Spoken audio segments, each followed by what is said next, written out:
നമസ്കാരം. മുഖ്യമന്ത്രിയുടെ മകൾ വീണയ്ക്ക് നോട്ടീസ് അയക്കുന്ന കാര്യത്തിൽ തീരുമാനമായതായിട്ട് സൂചന. ഇലക്ഷന് മുൻപ് വീണയെ നോട്ടീസ് അയച്ച് വരുത്താനാണ് ഇഡിയുടെ നിർണായകമായിട്ടുള്ള തീരുമാനമെന്നാണ് അറിയുന്നത്. CMRLൻ്റെ ഇമെയിൽ അതുപോലെ തന്നെ പാസ്വേഡ് ഉൾപ്പെടെയുള്ള കാര്യങ്ങളൊക്കെ ഇഡി കരസ്ഥമാക്കി കഴിഞ്ഞിരിക്കുകയാണ്. ഇതിൽ നിന്നും വീണയുടെ കമ്പനിയുമായിട്ട് ബന്ധപ്പെട്ട തെളിവുകൾ ഇഡിക്ക് ലഭിച്ചിട്ടുണ്ട്. ഇങ്ങനെയൊരു നീക്കം വീണയും കർത്തയും മനസ്സാവാച പ്രതീക്ഷിച്ചിരുന്നില്ല. മുഖ്യമന്ത്രി പിണറായി വിജയൻ്റെ മകൾ വീണ ഉൾപ്പെട്ട മാസപ്പടി കേസിൽ സാമ്പത്തിക ഇടപാടിലെ വിശദാംശം തേടി കൊച്ചിയിലെ കരിമണൽ കമ്പനിയായിട്ടുള്ള CMRL ഉദ്യോഗസ്ഥരെ എൻഫോഴ്സ്മെൻറ്റ് ഡയറക്ടറേറ്റ് ചോദ്യം ചെയ്തത് 24 മണിക്കൂറാണ്. കർത്തയെയും മണിക്കൂറുകൾ ചോദ്യം ചെയ്തിരുന്നു. വീണ വിജയനും വീണയുടെ ഉടമസ്ഥതയിലുള്ള എക്സാലോജിക് കമ്പനിക്കും ഇല്ലാത്ത സേവനത്തിൻ്റെ പേരിൽ 1,72,00,000 രൂപ CMRL നൽകിയെന്ന കേസിലാണ് ചോദ്യം ചെയ്യൽ. എന്തെങ്കിലും സേവനത്തിന് പ്രതിഫലമായാണ് തുക നൽകിയതെന്ന് തെളിയിക്കുന്ന വിശ്വാസയോഗ്യമായിട്ടുള്ള വിവരങ്ങൾ ഇഡിക്ക് കൈമാറാൻ ഉദ്യോഗസ്ഥർക്ക് കഴിഞ്ഞിട്ടില്ലെന്നാണ് വിവരം. ഈ സാഹചര്യത്തിൽ കമ്പനി ഉദ്യോഗസ്ഥരിൽ നിന്ന് ലഭിച്ച മൊഴിയുടെയൊക്കെ അടിസ്ഥാനത്തിൽ മുഖ്യമന്ത്രിയുടെ മകൾ അടക്കമുള്ളവരെ കൂടി വിളിച്ചു വരുത്താനുള്ള നീക്കത്തിലാണ് കേന്ദ്ര അന്വേഷണ ഏജൻസി എന്നാണ് സൂചന. CMRL MD ശശിധരൻ കർത്തയുടെ മൊഴി കൂടി രേഖപ്പെടുത്തിയ സാഹചര്യത്തിൽ വീണയെ വിളിപ്പിക്കാനാണ് ഇഡി ഉദ്ദേശിച്ചിരിക്കുന്നത്. അതിനിടെ കൂടുതൽ ജീവനക്കാർക്ക് ഹാജരാകൽ നോട്ടീസ് നൽകിയിട്ടുണ്ട്. കർത്ത ഹൈക്കോടതിയെ സമീപിച്ചിരിക്കെ തീർപ്പിന് വിധേയമായിട്ടാകും തുടർ നടപടികൾ. തിങ്കളാഴ്ച ഹാജരാകാനുള്ള ഇഡി നോട്ടീസും തുടർന്ന് ഇന്നലെ ഹാജരാകാനായിട്ട് നിർദ്ദേശിച്ചതും ശശിധരൻ കർത്ത അവഗണിക്കുകയായിരുന്നു. ഇതേ തുടർന്നാണ് അദ്ദേഹത്തിൻ്റെ വീട്ടിൽ അന്വേഷണ സംഘം എത്തിയത്. സോഫ്റ്റ്വെയർ സേവനത്തിൻ്റെ പേരിൽ വീണയുടെ കമ്പനിക്ക് 1,72,00,000 രൂപ നൽകിയെന്നായിരുന്നു നേരത്തെ ആദായനികുതി വകുപ്പിൻ്റെ ഇൻട്രം സെറ്റിൽമെൻറ്റ് ബോർഡിൻ്റെ കണ്ടെത്തൽ. ഇത് കൂടാതെ വായ്പ എന്ന പേരിൽ 1/2 കോടിയോളം രൂപ നൽകി. ഇത് സംബന്ധിച്ചാണ് ഇഡി കള്ളപ്പണം തടയൽ നിയമപ്രകാരം കേസെടുത്ത് അന്വേഷണം നടത്തുന്നത്.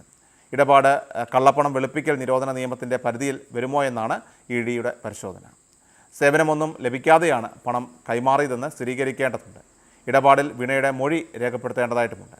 Company chief finance officer KS Suresh Kumar, senior manager NC Chandrasekharan, senior IT officer Anju എന്നിവരാണ് കഴിഞ്ഞ ദിവസം ചോദ്യം ചെയ്യലിന് വിധേയരായത്. CMRL 2013-14 സാമ്പത്തിക വർഷം മുതൽ 2019-20 സാമ്പത്തിക വർഷം വരെ ഈ ഒരു കാലയളവിൽ 135 കോടി രൂപയുടെ സ്വത്ത് സമ്പാദിച്ചത് വെളിപ്പെടുത്തിയിട്ടില്ലെന്ന് ആദായനികുതി വകുപ്പ് കണ്ടെത്തിയിരുന്നു. ഇതിൽ 95 കോടി രൂപ ചില രാഷ്ട്രീയ പാർട്ടികൾക്കും വ്യക്തികൾക്കും കൈമാറിയതായിട്ടാണ് കണ്ടെത്തൽ. ഇത് സംബന്ധിച്ച വിശദീകരണവും ഇഡി തേടുകയുണ്ടായി. മാത്രമല്ല, മാസപ്പടി കേസിൽ ചോദ്യം ചെയ്യലിൻ്റെ ഭാഗമായിട്ടുള്ള എൻഫോഴ്സ്മെൻറ്റ് ഡയറക്ടറേറ്റിൻ്റെ കടുത്ത നടപടികൾ ചോദ്യം ചെയ്ത് Cochin minerals and rutile limited CMRL managing director Sasidharan കർത്തയ്ക്കടക്കം നൽകിയ ഉപഹർജി ഹൈക്കോടതി വെള്ളിയാഴ്ച പരിഗണിക്കാൻ മാറ്റിയിരിക്കുകയാണ്. ഗുരുതര ആരോഗ്യ പ്രശ്നങ്ങളും അതുപോലെ തന്നെ പ്രായാധിക്യവുമാണ് ശശിധരൻ കർത്ത ഉന്നയിച്ചത്. തിങ്കളാഴ്ച ചോദ്യം ചെയ്യലിന് ഹാജരായെങ്കിലും 24 മണിക്കൂറിലേറെ തടങ്കലിൽ വെച്ച് നിയമലംഘനം നടത്തിയെന്നും മാനസികമായിട്ട് പീഡിപ്പിച്ചെന്നും കടുത്ത നടപടികളാണ് ഇഡി നടത്തുന്നതെന്നുമാണ് ഉദ്യോഗസ്ഥർ ആരോപിക്കുന്നത്. ഏപ്രിൽ 12-ന് ഹാജരാക്കാനാണ് ആദ്യം നോട്ടീസ് നൽകിയതെങ്കിലും ഇത് ചോദ്യം ചെയ്ത് നൽകിയ പ്രധാന ഹർജി അന്ന് പരിഗണനയ്ക്ക് വന്നു. ചോദ്യം ചെയ്യലിൽ കോടതി ഇടപെടാതിരുന്നതോടെ 15-ന് ഹാജരാകാൻ ഇഡി നോട്ടീസ് നൽകി. തുടർന്നാണ് കർത്ത ഒഴികെയുള്ളവർ ഹാജരായത്. ആരോഗ്യ പ്രശ്നങ്ങൾ ചൂണ്ടിക്കാട്ടി ഇഡിക്ക് കത്ത് നൽകിയിരുന്നു. എന്നാൽ ചോദ്യം ചെയ്യൽ 24 മണിക്കൂറിലേറെ നീണ്ടതോടെയാണ് CMRLും കർത്തയും സീനിയർ മാനേജർ NC ചന്ദ്രശേഖരൻ, അതുപോലെ തന്നെ സീനിയർ ഓഫീസർ അഞ്ജു റാഫേൽ കുരുവിള, അതുപോലെ തന്നെ chief finance officer KS Suresh Kumar എന്നിവരും വീണ്ടും ഹർജി നൽകിയത്. ഉദ്യോഗസ്ഥയടക്കമുള്ളവരെ 24 മണിക്കൂർ നിയമവിരുദ്ധമായിട്ട് തടങ്കലിൽ വെച്ചെന്നായിരുന്നു ഹർജിക്കാരായിട്ടുള്ള ഉദ്യോഗസ്ഥരുടെ പ്രധാന ആരോപണം. ഒരു രാത്രി മുഴുവൻ ഇഡി ഓഫീസിൽ തങ്ങേണ്ടതായിട്ട് വന്നു. തിങ്കളാഴ്ച രാവിലെ 10:30-ന് ഹാജരായ ഉദ്യോഗസ്ഥരെ ചൊവ്വാഴ്ച ഉച്ചയ്ക്ക് ശേഷമാണ് വിട്ടത്. കമ്പനിയുടെ ഇമെയിൽ അതുപോലെ തന്നെ പാസ്വേഡുകൾ ഉൾപ്പെടെ ഇഡി ആവശ്യപ്പെട്ടു. കടുത്ത നടപടികൾ ഉണ്ടാകില്ലെന്ന ഹൈക്കോടതി നിർദ്ദേശം ഇഡി ലംഘിച്ചെന്നും ഹർജിക്കാർ ആരോപിക്കുകയും ചോദ്യം ചെയ്ത ശേഷം വിട്ടയച്ചില്ലേ എന്ന് കോടതി വാക്കാൽ ആരാഞ്ഞു. അതേസമയം അറസ്റ്റ് ഉണ്ടാവില്ലെന്ന് മാത്രമാണ് ഉറപ്പ് നൽകിയതെന്നും ചോദ്യം ചെയ്യൽ തുടരുമെന്നും സമയപരിധി നിശ്ചയിക്കാനാവില്ലെന്നും ഇഡി കോടതിയെ അറിയിച്ചു. ഉദ്യോഗസ്ഥയെ ചോദ്യം ചെയ്തത് ഇഡി ഡയറക്ടറേറ്റിലെ വനിതയാണ്. ചോദ്യം ചെയ്യൽ ഒരു ദിവസം നീണ്ടെങ്കിലും എല്ലാ സൗകര്യങ്ങളും നൽകിയിരുന്നു.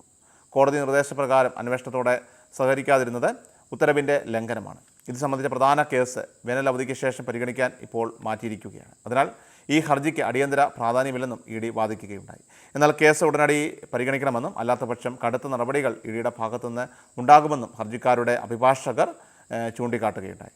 തുടർന്ന് ഇഡിയോട് വിശദീകരണം തേടിയ കോടതി ഫോൺ കോൾ റെക്കോർഡുകളും അതുപോലെ തന്നെ CCTV ദൃശ്യങ്ങളും അടക്കം ചില രേഖകളും ഹാജരാക്കണമെന്ന നിർദ്ദേശത്തോടെ ഹർജി വെള്ളിയാഴ്ച പരിഗണിക്കുവാൻ മാറ്റുകയായിരുന്നു. കർത്തയുടെ കമ്പനിയിൽ നിന്ന് വീണയ്ക്കെതിരായിട്ടുള്ള വിവരങ്ങൾ ലഭിച്ചുവെന്നാണ് മനസ്സിലാകുന്നത്. കമ്പനിയിൽ നിന്നും ലഭിച്ച രേഖകളാണ് വീണയ്ക്ക് കുരുക്കായിരിക്കുന്നത്. കമ്പനിയിൽ നിന്നും ലഭിച്ച വിവരങ്ങളുടെ വിശദാംശങ്ങൾ പുറത്തുവിടരുതെന്ന കർശന നിർദ്ദേശം ഇ ഡി നൽകിയിട്ടുണ്ട്. അതിൽ ജീവനിൽ കൊതിയുള്ള കമ്പനി അധികൃതർ ഇക്കാര്യം പുറത്തുവിടില്ല. എന്തെല്ലാം രേഖകൾ ഇ ഡി കരസ്ഥമാക്കിയിട്ടുണ്ടെന്ന് കമ്പനിക്കോ അല്ലെങ്കിൽ ഉദ്യോഗസ്ഥർക്കോ അറിയില്ല. അതിനാൽ തന്നെ വീണയുടെ ചോദ്യം ചെയ്യൽ അത് എങ്ങനെ നേരിടണമെന്ന് കക്ഷികൾക്ക് പോലും അറിയില്ല. ക്രിഷ്യൽ മീഡിയ എല്ലാ ദിവസവും വാർത്തകൾക്കും അറിയിപ്പുകൾക്കുമായി യൂട്യൂബ് ചാനൽ സബ്സ്ക്രൈബ് ചെയ്യുക, ഫേസ്ബുക്ക് പേജ് ഫോളോ ചെയ്യുക. വാർത്തകളുടെ നോട്ടിഫിക്കേഷനായി ബെൽ ഐക്കൺ എനേബിൾ ചെയ്യുക.